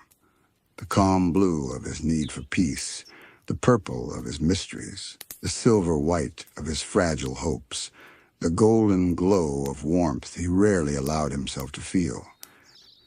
In creating the painting, he had seen himself more clearly, and now, in this chair, in this quiet, he allowed that realization to sink deeper.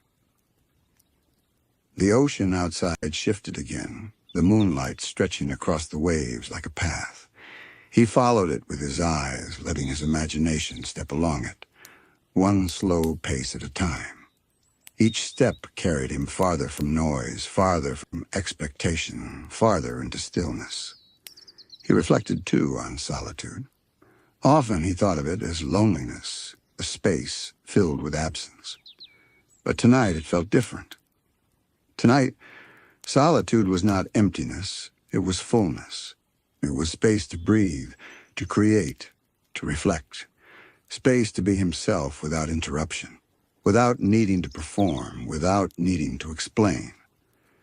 He breathed deeply, letting that truth settle into him. Solitude could be gentle. Solitude could be kind. The water shimmered again, its silver glow bending with the movement of the tide. Squidward closed his eyes, listening now rather than watching, allowing the sound to guide him inward. Each hush of water against unseen sand seemed to carry him deeper into reflection.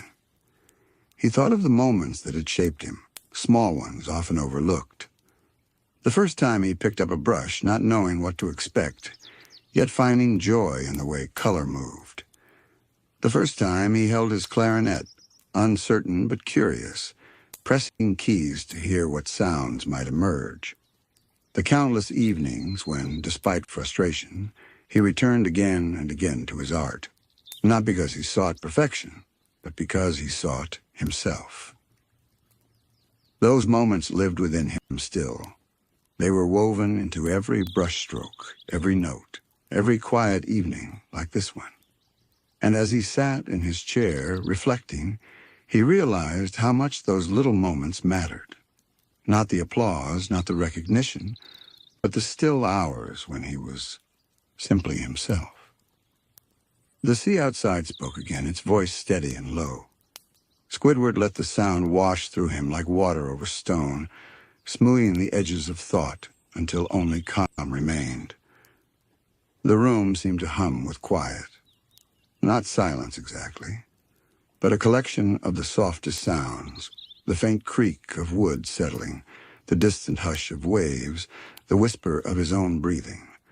It was as though the night itself was leaning in, keeping him company without speaking. Squidward shifted slightly in his chair, his gaze drifting upward now beyond the horizon to the sky. Through the window, the stars glittered faintly, scattered across the dark canvas of night. They twinkled without urgency, each one steady in its place, each one carrying its own light. He found himself reflecting on the stars as though they were notes of a melody. Each was small, quiet on its own, but together they formed a harmony that filled the sky. It reminded him of music, of the way a single clarinet note might seem fragile, but when joined with others, became part of something vast and unshakable. His thoughts moved to his clarinet, resting quietly in its case not far from where he sat. Earlier he had let it sing, pouring his stillness into notes that lingered in the air like whispers. Now the stars seemed to echo that same song, silent but luminous. Squidward breathed deeply, and the air carried the faint salt of the sea mixed with the lingering trace of paint. It was grounding, reminding him of both his art and his world, both creations born from patience, both reflections of his inner quiet. He reflected on time, not the sharp ticking of clocks, not the rushing minutes that carried days forward. This kind of time was different, softer, fluid, like water moving without direction. Tonight, time was not something to chase or measure. It was something to inhabit. Every moment stretched, not long, not short, just enough. He thought of how rare it was to experience time this way. So often, life moved too quickly, each day blurring into the next. Yet here, in the stillness of night, time unfolded gently, giving space for thought, for breath, for being. His gaze returned to the ocean, its waves shifting in silver light. He thought of how the sea had existed long before him and would exist long after. It carried no urgency, no demand for attention. It simply was. And in reflecting on that, he realized he wanted to be more like the sea, steady, patient, enduring in his own quiet way. His tentacles rested loosely on the chair's arms, his body so still it felt as though he were part of the furniture, part of the house, part of the night itself. His mind drifted not toward plans or worries, but toward simple awareness. Awareness of breaths, awareness of the glow of stars, awareness of the way the tide sang its endless lullaby. He thought, too, of how reflection was not about answers. It was not about finding solutions or directions. Reflection was about presence, about sitting with oneself gently, without judgment. In this chair, in this moment, he allowed himself that kindness. The stars above seemed to shimmer a little more brightly, as though agreeing with his thought. They did not rush to outshine one another. They did not fight for attention. They simply glowed quietly, endlessly. He admired that simplicity, that honesty. He leaned his head back against the cushion, his eyes half closed. His breathing slowed, sinking with the rhythm of the sea.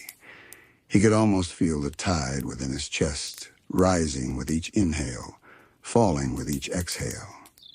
The line between himself and the world blurred until he was no longer simply Squidward sitting in a chair. He was part of the night, part of the ocean, part of the stillness stretching across everything. Memories surfaced again, not sharp or insistent, but soft, like shells washing ashore. He remembered evenings of practicing the clarinet, nights when frustration had tightened his chest, when mistakes had felt heavy. But in contrast, tonight reminded him of the times when he had played only for himself, when the music had been reflection of peace rather than ambition. Those moments had always been the truest. He thought, too, of art. Not the galleries he once dreamed of, not the imagined applause of crowds, but the simple act of painting alone, of creating something with his own hands that needed no audience. Tonight's canvas had shown him that clearly. Art was not about being seen. It was about seeing oneself more deeply. The reflection carried him deeper. He realized that perhaps what he had always sought, recognition, validation, was never as important as this. The quiet act of being with himself, of expressing the truth within, of finding peace in solitude. The ocean sighed again, its voice low and steady, as though affirming his thought. Squidward smiled faintly. The kind of smile that barely curved the corners of his mouth but carried warmth all the same. He allowed his eyes to close fully now, though he did not drift into sleep. Instead, he rested in reflection, letting his thoughts move gently like waves, coming and going without demand. He welcomed each one, then let it pass, leaving behind a deeper quiet. The chair held him. The stars watched over him. The sea sang to him, and within it all, his own heart reflected back the peace of the night.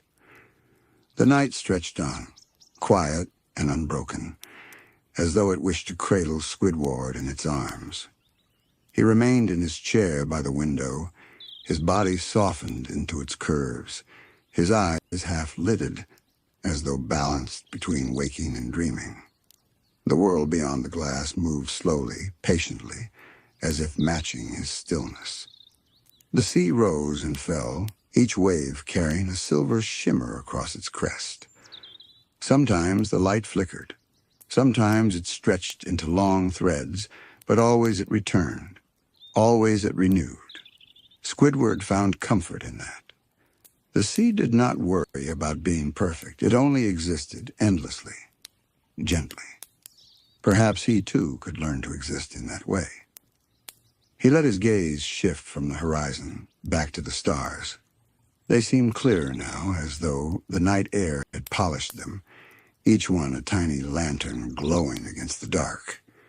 He wondered how many others might be looking at them in that moment. Perhaps no one, perhaps many. But it did not matter. The stars shone regardless of who noticed. The thought stirred something within him.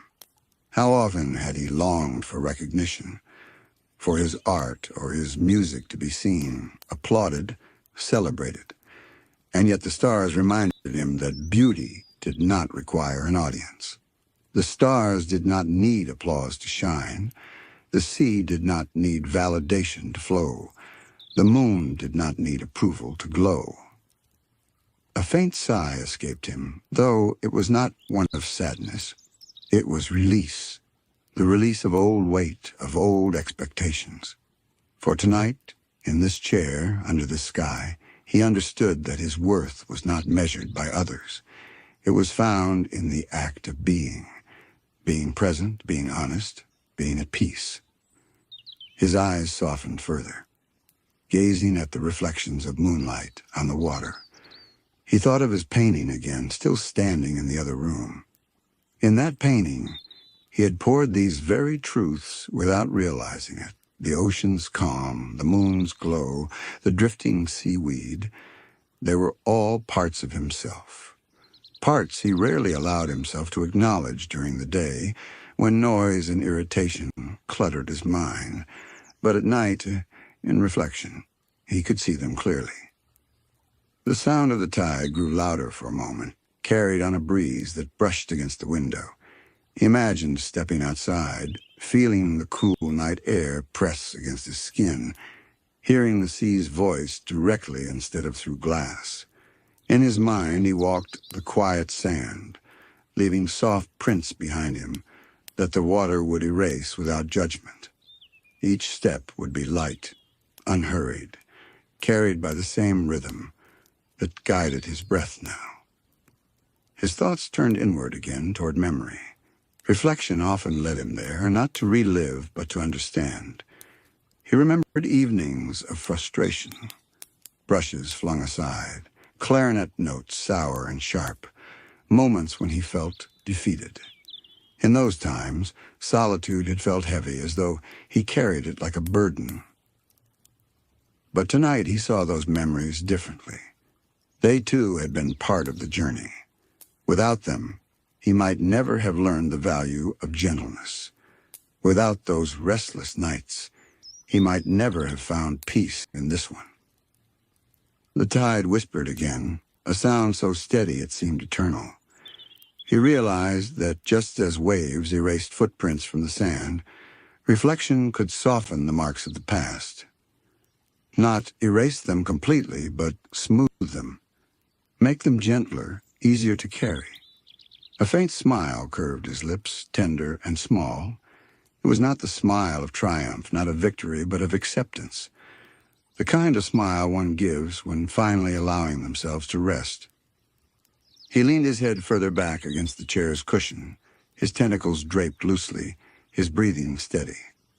The stars blurred at the edges of his vision, not because they dimmed, but because his eyes grew heavy. He welcomed the heaviness, not as sleep, but as surrender, to the moment, to the stillness, to the night.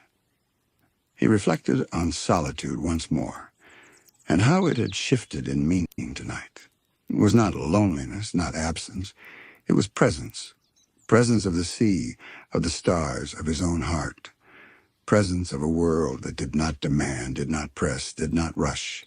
A world that simply invited him to be. The thought wrapped around him like the night itself. He belonged here, in this chair, in this quiet, in this reflection. No applause was needed. No validation required. He was enough, just as the stars were enough, just as the sea was enough.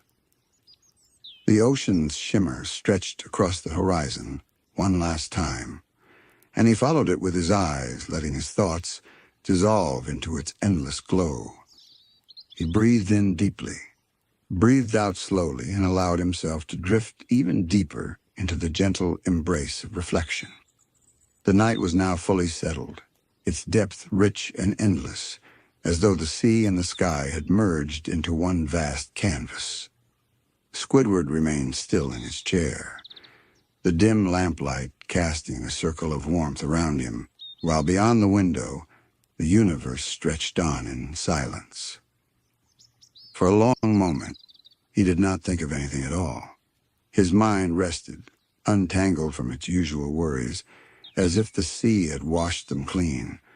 It was not emptiness, but fullness, a fullness of calm, of breath, of presence. He felt lighter than he had in a long time, as though even the air within the room had softened around him. He reached for his teacup again, though by now the liquid was cool. Still, he lifted it, holding it between his hands as though savoring not its taste, but its weight. The cup was steady, familiar, grounding.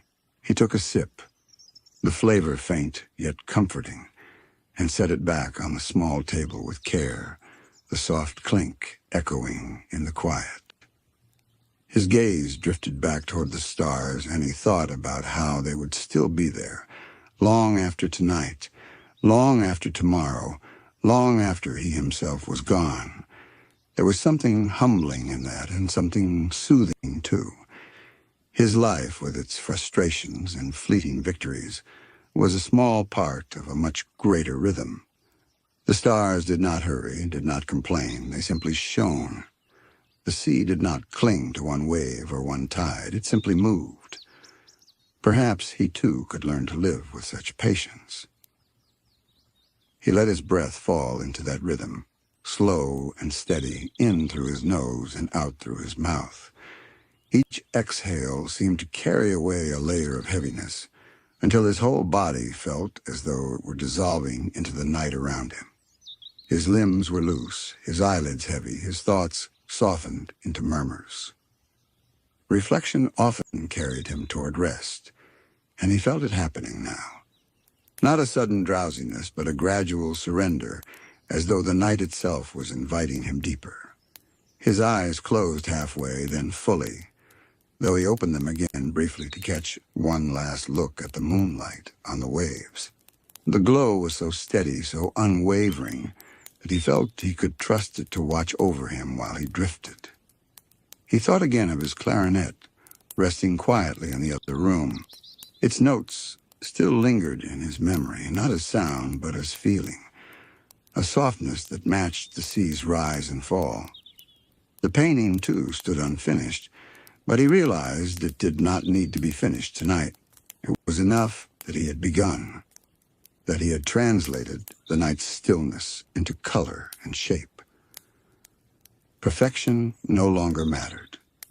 Completion no longer mattered. What mattered was the act itself, the playing, the painting, the reflecting. Each was a form of release, a way to turn inward and find balance. The clock ticked softly, the hands moving almost imperceptibly, marking time that no longer concerned him. He was not waiting for anything, not rushing toward anything. He was simply here, within the quiet gift of this evening.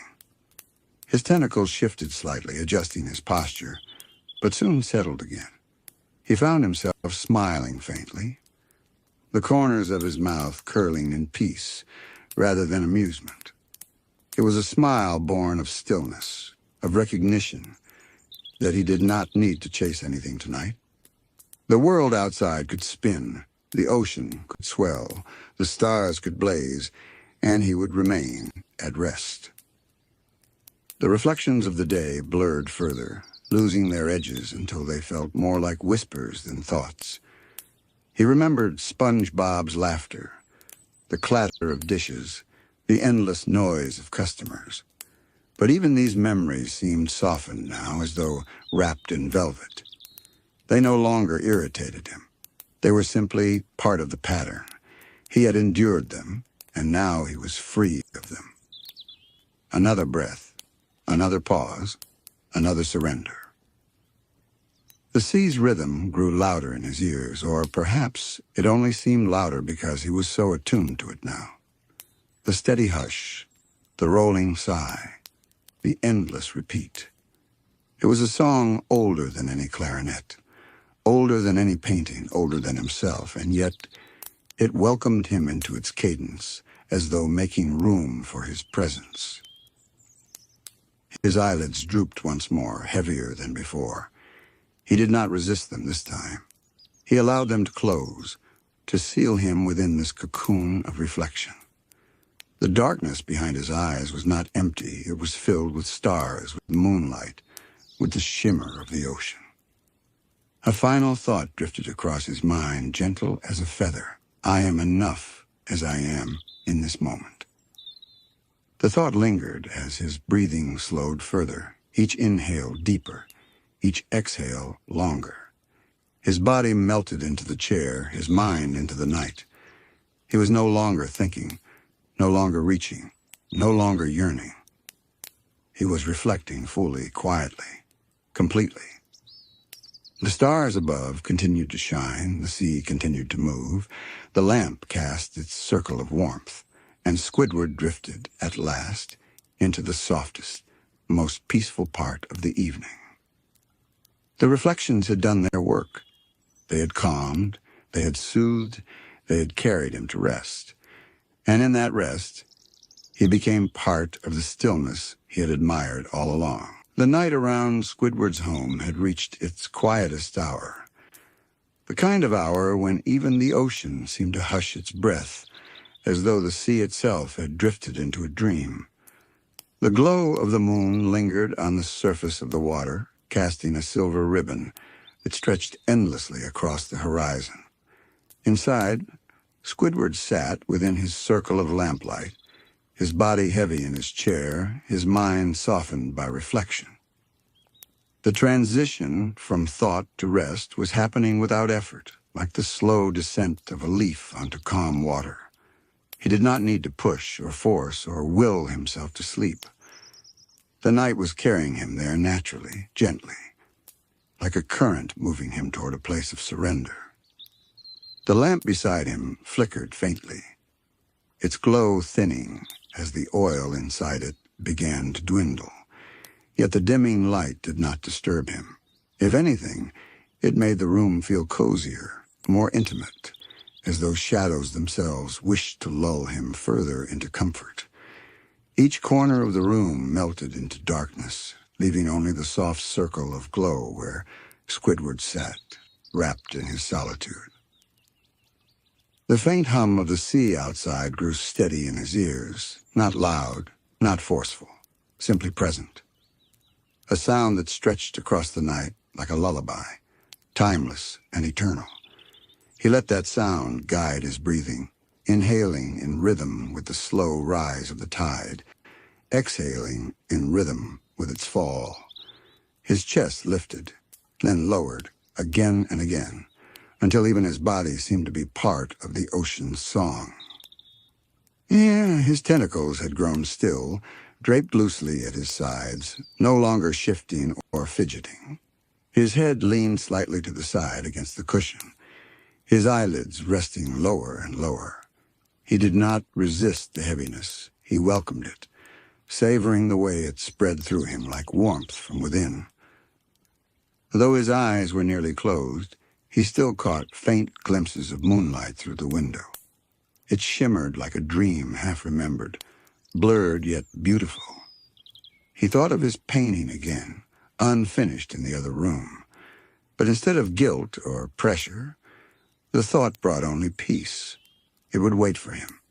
It would always be there, ready when he was ready. For now, his task was not to paint, or to play, or to reflect. His task was simply to rest. The chair beneath him seemed softer than it ever had, as though it had reshaped itself to hold him in this moment. Every part of him was supported, his back, his head, his arms, his legs. He felt weightless, suspended between waking and sleeping, as though the night itself cradled him. He allowed himself to wander into memory, but not in the way he had earlier, with analysis or reflection. These memories came more like dreams, soft, fleeting, blurred at the edges. He remembered standing on a quiet stretch of sand, watching the sunset dissolve into purples and golds.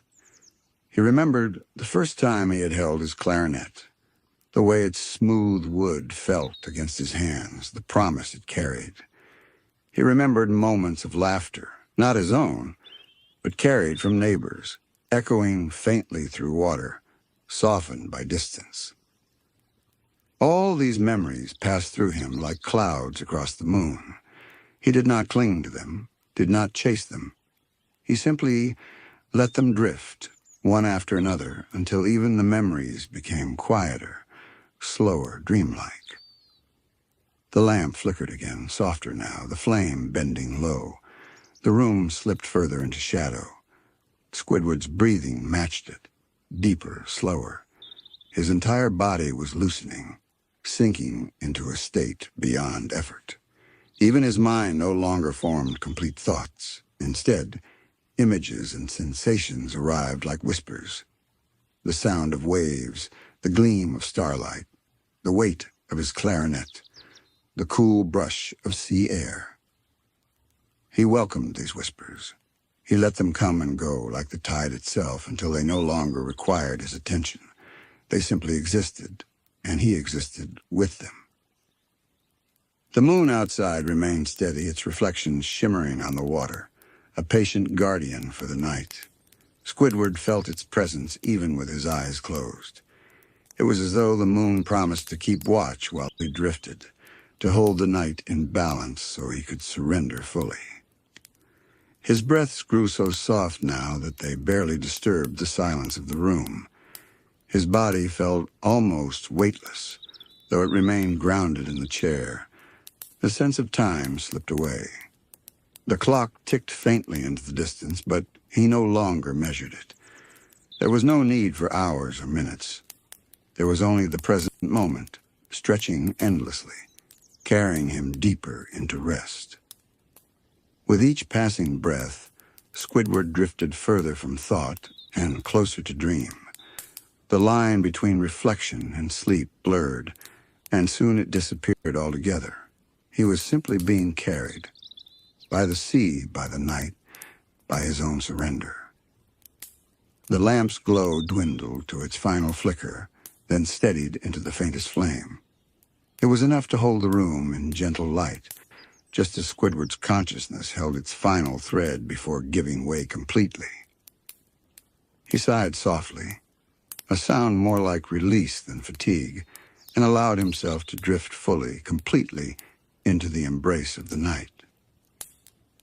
The lamp's faint flame quivered once more, and the shadows in the room deepened. Squidward barely noticed. His eyes were closed now, and behind them stretched a different world, one not bound by walls or windows. The weight of his chair held him, but his mind had begun to float, carried by the same rhythm that had filled his reflections earlier. In this half-dream state, the sound of the ocean grew larger, not louder but larger, as though it surrounded him entirely, filling the space of his imagination. Each wave rose and fell in slow arcs, echoing the rise and fall of his own breath. He felt himself drifting within those waves, not as a body, but as a thought, a fragment of calm carried by the tide. Images began to form softly, as if painted in watercolor. He saw the moon again, its glow spilling across the sea like silver ink. But this time, the moon seemed closer, almost within reach. Its light touched him gently, washing over him in a cool embrace. He let it, sinking deeper into its glow, trusting it to hold him. The stars above shimmered in clusters, then spread wider, filling his vision with constellations he had never noticed before. Shapes appeared. Perhaps a clarinet, perhaps a canvas, perhaps only the patterns his drifting mind wanted to see. Each star twinkled like a quiet note in a melody too vast for him to comprehend. Yet the melody did not overwhelm. It soothed, it reassured, it promised rest. His body, though still seated in his chair, felt as though it were lying back upon a bed made of clouds. Every muscle had released its tension, every joint had loosened. He no longer felt the weight of his day, or even the weight of himself. It was as if he had become part of the air, blending into the softness of the night. He imagined himself walking along the seafloor, though the sand was not cold beneath his feet. It was warm, gentle, like a blanket spread for him. Above, seaweed swayed in slow, rhythmic motions, glowing faintly as though lit from within. The entire ocean seemed to pulse with a quiet radiance, guiding him deeper into calm. As he walked, he heard the faintest echo of his clarinet. The notes were not sharp or bright. They were rounded, softened, like lullabies whispered through water. Each note lingered in the water around him, circling him gently before fading away. He did not need to play. The music existed on its own, woven to the ocean's flow. He paused, listening, letting the melody carry him. The song was not about performance, not about perfection. It was about rest. It was about release. It was about allowing himself to drift where he was guided. And so he did. His steps slowed, then ceased altogether. He lay back upon the soft sand of this dreamlike seafloor, gazing upward. The water above him shimmered with moonlight, bending into ribbons of silver that danced across his vision. For a moment, it seemed as though he was looking not through water, but directly into the sky where stars and sea had become one. His breathing slowed even further.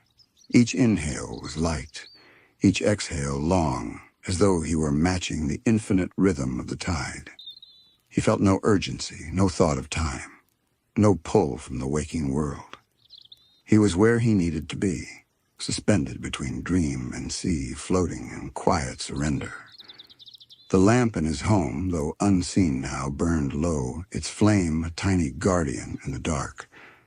Outside, the waves brushed softly against the sand, repeating their eternal cycle. These were the last anchors of the waking world, holding him gently but not firmly, allowing him to continue his drift.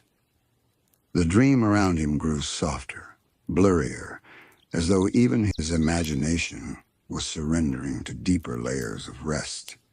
The stars dimmed slightly, the moon's glow spread wider, the clarinet's lullaby thinned into silence. It was not loss, it was completion. The dream had done its work, just as his reflections had. Now he was ready to surrender fully. He sighed once more, though it was quieter than before, almost imperceptible. His chest rose, fell, rose again, in rhythm with a tide that no longer needed him to notice it. He was part of that tide now. He was part of the night. The final flicker of the lamp gave way to darkness, though the room did not feel empty. It was full of the sea's voice, the stars' patience, the moon's glow. Squidward had entered that fullness, becoming one with it, his thoughts dissolving completely into the quietest corners of night. And so he drifted, weightless, thoughtless, peaceful, drifting not away but deeper into the vastness of sleep, where the night would cradle him until the morning returned. The world of waking had now slipped completely away, leaving Squidward in the gentle embrace of dreams. But these were not dreams of confusion or chaos, not the restless fragments that sometimes haunted his sleep. No, these were dreams shaped by peace itself, flowing like the sea, steady and unbroken. He found himself floating on the surface of the ocean, though the water was not cold. It was warm, calming, holding him effortlessly as though it knew he belonged there. He did not need to swim. He did not need to move at all. The sea carried him, rocking him with each soft swell, like a cradle made from endless water. Above, the sky was vast, painted with deep blues and silvers. The stars glowed brighter here, unbroken by distance. They seemed close enough to touch, close enough to hear. Each star pulsed faintly like a heartbeat, sending quiet ripples through the sky. Together they formed a chorus of silence, a music without sound, perfectly in harmony with the tide below. The moon drifted across the horizon, slow and steady, watching him with a patience older than time. Its glow poured across the waves, creating a shining path that led into the distance. Squidward felt no need to follow it. It was enough to see it, to know it stretched endlessly, guiding him even as he lay still. The clarinet's lullaby returned again, but softer now, distant, as if played by the stars themselves. The notes floated down like falling petals, landing gently on the water around him. Each note lingered for a moment, then dissolved into the sea, becoming part of the tide. The melody did not ask him to listen, yet he did, because it was impossible not to. It was the sound of serenity itself. He closed his eyes, even in the dream, and let the music seep deeper into him. Each note seemed to loosen something inside him, a knot of worry, a thread of tension. His chest expanded and released, his breath sinking with the rise of the song. He felt lighter with each moment, as though even his dream self were dissolving into the rhythm. The sea shifted, and suddenly he was no longer floating on the surface, but drifting slowly downward. Yet there was no fear, no urgency. The water held him tenderly, carrying him deeper as though showing him another layer of calm. The deeper he sank, the quieter the world became, until even the faint echo of the clarinet faded. Below him stretched a glowing seafloor, not dark or shadowed, but illuminated by soft blue lights pulsing from coral and stones. Seaweeds swayed like dancers, their motions slow and hypnotic, brushing the water with silent grace. Tiny fish glowed faintly as they drifted past, their bodies shimmering like sparks of starlight fallen into the sea. Squidward lowered onto this glowing bed of sand, and the moment he touched it, he felt as though every remaining thread of tension in him had melted. The sand cradled him, molding to his form as though the ocean itself had prepared this place just for him. He rested there, gazing upward through the layers of water. The moon's glow still reached him, bending into soft ribbons that shimmered above. The stars were dimmer now, blurred by distance, but they were still present, still patient. He knew they would remain even if he no longer watched. His breath deepened further, slow and steady, each exhale longer than the last. Time did not exist here. There was no past, no future, only the endless rhythm of the tide. Each moment stretched into eternity, and he surrendered to it gladly. He thought faintly of how rare it was to feel this way, untethered, unburdened, whole. And yet, in this dreamlike place, it felt natural, as though peace had always been his home, waiting for him to return. The sea hummed softly around him, not with words, but with presence. He understood without needing to understand. The message was simple. Rest. You are safe. You are held. He let go completely then, his dream self sinking deeper not into the water, but into rest itself. The glowing seafloor brightened for a moment, as if to acknowledge him, then steadied into a constant, calming glow. He drifted further beyond thought, beyond dream, into the endless quiet where even images began to dissolve. There was no need for pictures, no need for sound. There was only the steady rhythm of his breath, matched perfectly with the tide, until even breath felt like part of the ocean. And so Squidward drifted endlessly, in the most peaceful part of night. The silence around Squidward deepened into something beyond silence. It was not empty, nor was it hollow. It was full of presence, full of stillness, full of the kind of quiet that feels alive. He lay upon the glowing sea floor of his dream, suspended in peace so complete that even his thoughts had begun to fade into the background. The moon above had drifted further, its glow now softened, diffused through the layers of water. The stars, though dimmer, still pulsed faintly, steady and patient, as if keeping watch. They did not need him to stay awake. They did not need him to notice. They simply remained, guardians of the night, content in their endless rhythm. The clarinet's lullaby, too, had faded completely. Yet in its absence, Squidward could still feel it lingering, not as sound, but as sensation. It was as though the melody had woven itself into his very breath, into the slow rise and fall of his chest. The music was gone, and yet it remained, just as the sea remained, just as the night remained. His body in the waking world sat slumped comfortably in the chair, tentacles resting loosely, the faintest smile curling on his face. His breaths were steady, shallow now, the kind of breaths taken in the deepest layers of sleep. His head leaned against the cushion, no longer resisting gravity, no longer holding tension. The lamp beside him had extinguished completely, leaving the room bathed only in the faint silver glow that seeped through the window. In his dream, however, there was no room, no chair, no lamp. There was only the sea, endless and quiet, carrying him deeper into its embrace. The glowing seafloor shimmered gently beneath him, then began to fade as if it, too, was ready to rest. Darkness spread slowly, not menacing, but tender, like a blanket being drawn over him. The last threads of imagery dissolved. No more sand, no more seaweed, no more stars, only a soft, infinite night, stretching in all directions. Squidward did not resist it. He welcomed it, sinking further, surrendering fully. The night was not something to fear, it was something to trust.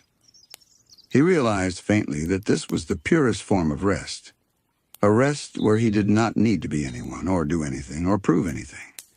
He was not Squidward the cashier, not Squidward the artist, not Squidward the clarinet player.